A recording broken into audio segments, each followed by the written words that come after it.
What are 5 digital marketing trends you can leverage in 2021 and beyond, and how you can continue to leverage them? That's what we're going to talk about. Hi, everybody. Michael Guberti, digital marketing strategist, co-founder of Guberti Giving. Happy to provide this video. We're going to go through 5 digital marketing trends, the first of which being is to strengthen your email marketing efforts. It's been reported that email marketing generates $38 for every $1 that you spend on. So it's a direct way to communicate with people who either know, like, or trust you, are either leads or customers, having them provided your email address, their email address to you. And it's one way that you can reach people on a basis. You might want to have a weekly frequency, because that is better in many, if not every case, than monthly. If somebody says, I do monthly, I always encourage them to send a weekly email. And one of the components of an email is a subject line. So you want to make it enticing. You either want to think of the pain that someone can avoid by learning what's inside your email, such as 5 digital marketing disasters and how to avoid them, or 4 common social media pitfalls if you're in the digital marketing industry. So pain they can avoid, or gain they can receive. If you're in the medical aesthetics industry, then you could say something to the effect of get gorgeous glowing skin if the email is about services or a special or something related to that skincare treatment. Back to the digital marketing agency industry example, you could say 4 ways to reach more people on Instagram, 5 ways to grow your audience on Facebook, 3 ways to get more subscribers on YouTube, 4 ways to increase your engagement on Pinterest, and other examples of that. So that brings us to step 2 of 5, which is to create a podcast, an audio experience. And it is reported that over 80% of podcast listeners listen to over 7 hours a week when they consume their audio content. Other items of interest are that nearly 3 out of every 4 Americans who listen to podcasts say they listen to learn new things. So they're in a receptive mode. They're ready to understand or comprehend something.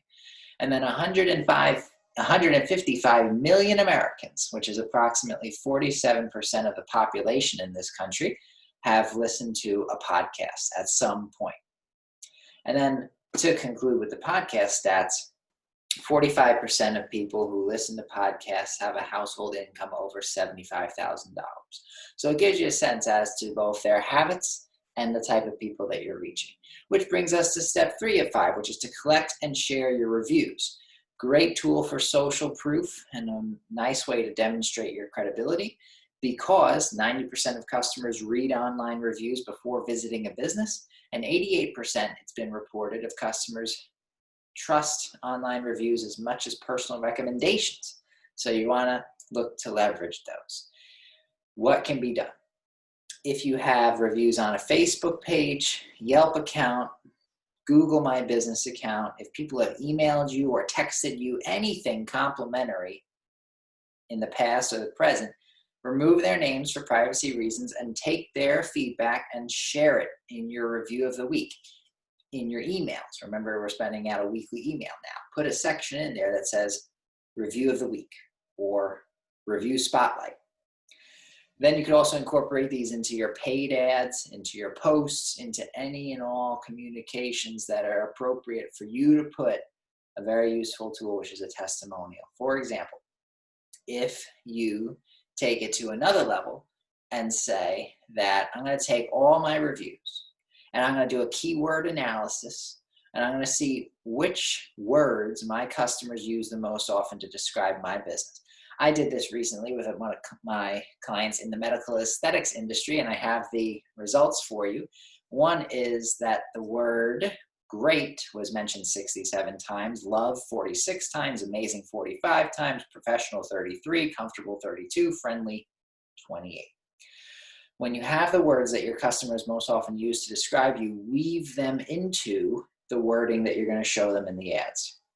And what type of hashtags can go with those posts? Anything from Transformation Tuesday, Testimonial Tuesday, Thankful Thursday, Spotlight Saturday, Spotlight Sunday, and others.